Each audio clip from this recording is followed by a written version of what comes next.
ஓம் ஸ்ரீ குருப்பியோ நம. ஸ்ரீ மகாபரிவாஜனம் மகாபரிவாஜனம் மகாபரிவாஜனம். இன்றைக்கி தெய்வத்தின் குரல் பாகம் 5ல் சங்கர சரித்தம் என்ற தலைப்பில் பிரிவாக சொல்கிறத மேலே வாசிக்கிறேன். இது பக்கம் 851 ஆரம்பிக்கிறது. பூரி ஜெகநாதத்தில் ஆச்சாரியால் ஸ்தாபித்த கோவர்தன மடத்தினரும் அவர் காலம் கிமு 6 - 5 நூற்றாண்டு என்றே சொல்கிறார்கள். அவர்கள் இன்று வரை 140க்கு மேல் வரிசையாக தங்கள் மடத்து சுவாமிகளின் லிஸ்ட் வைத்திருக்கிறார்கள். அங்கே ஏன் காஞ்சியிலும் துவாரகையிலும் இருப்பதைப் போல கிட்டத்தட்ட 2 மடங்கு சுவாமிகளை சொல்லியிருக்கிறது என்ற கேள்வி வரும். காரணம் இதுதான். மற்ற மடங்களில் பால பிரம்மச்சாரிகளே பீடாதிபத்தியம் பெற்றுவிடுவதாக இருக்க, பூரி மடத்தில் மத்தியம வயசுக்கு மேற்பட்டவர்கள்தான் சுவாமிகளாகிறார்கள். அதனால் அவர்கள் பட்டத்தில் இருக்கும் பீரியட் மற்ற மடங்களில் இருப்பதை விட சராசரியில் ரொம்பவும் குறைவாக இருக்கிறது. இதனாலேயே அங்கே குரு பரம்பரை எண்ணிக்கை அதிகமாக இருக்கிறது. பத்ரிநாதத்தில் ஆச்சாரியால் ஸ்தாபித்த மடத்திற்கு ஜோதிர் மடம் என்று பெயர். அந்த மடத்தினர் மடானுசாசனம் என்பதாக 1946 ஒரு பிரசுரம் வெளியிட்டிருக்கிறார்கள்.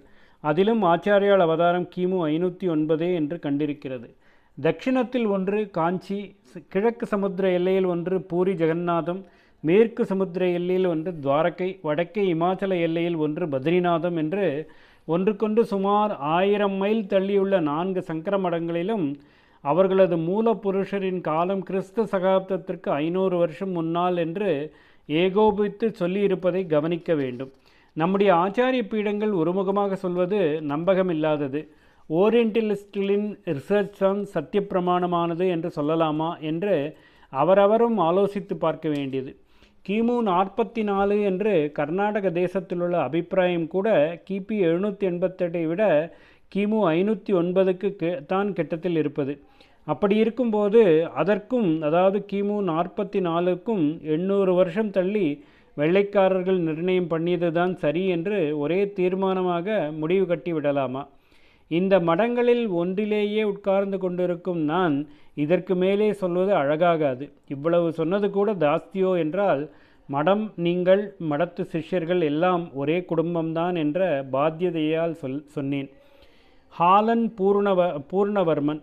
பல ஆதாரங்களின் சான்றுகள், கர்ண பரம்பரையாக வந்த நம்பிக்கை, மடங்களின் ஆதாரம் என்பவை தவிர இன்னும் சிலது ஆச்சாரியால் காலம் கிமு 6 - 5 நூற்றாண்டே என்பதற்கு ஆதரவாக இருப்பதை சொல்கிறேன். புராணங்களை ஒன்று சேர்ந்து பார்ப்பதில் நமக்கு தெரியும். ஜீனியாலஜி படி ராஜவர வம்சங்களின்படி கிமு 1500 கிமு 1200 வரை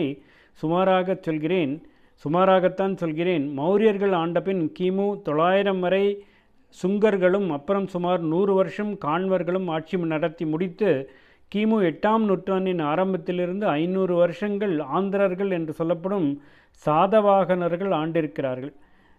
டெக்கானில், அதாவது தக்காணத்தில்தான் சாதவாகனர் ஆட்சி ஏற்பட்டதாலும் அது வடக்கேயும் பரவி இருந்ததால் அவர்களையே விசேஷித்து மகதாதிபதிகளாகவும் சொல்லியிருக்கிறது.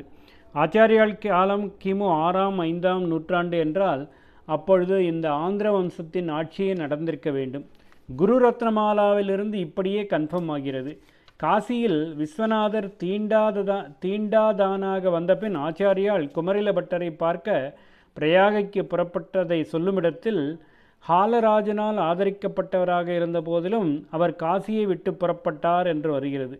ஹாலன் என்று சாதவாகன ஆந்திர ராஜா இருந்ததை புராண பண்டிதர்கள், ஓரியன்டலிஸ்ட்கள் இருவருமே ஒப்புக்கொண்டிருக்கிறார்கள்.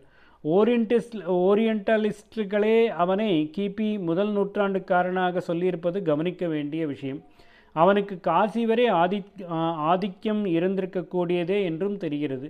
தம் காலத்தில் சார்வபௌமன் இல்லை என்று ஆச்சாரியால் சொல்லியுள்ளபடி இந்த ஹாலனும் தேசம் பூராவும் பரவிய ராஜ்யத்தை ஆளாவிட்டாலும் கோதாவரி கங்கை நதிகளுக்கு இடைப்பட்ட பெரிய பகுதியை ஆண்டிருக்கக்கூடும். அதனால் காசி அவன் ராஜ்யத்தில் இருந்திருப்பது சாத்தியமே. ராஜா என்பதை விட கவி என்று அவனுக்கு பிரசித்தி உண்டு. பிராகிருத பாஷையில்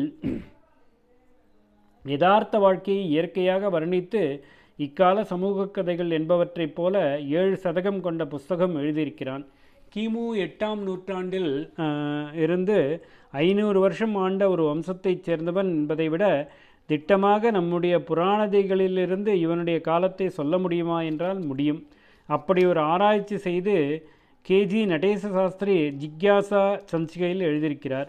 கலியுக ஆரம்பத்திலிருந்து மகதத்தை ஆண்டவர்களில் ஹாலன் 74வது ராஜா என்று அவருடைய ஆராய்ச்சியிலிருந்து தெரிகிறது. ஓம் ஸ்ரீ குருப்யோ நமः. ஸ்ரீ மகாபரிவாச்சரணம் மகாபரிவாச்சரணம் மகாபரிவாச்சரணம்.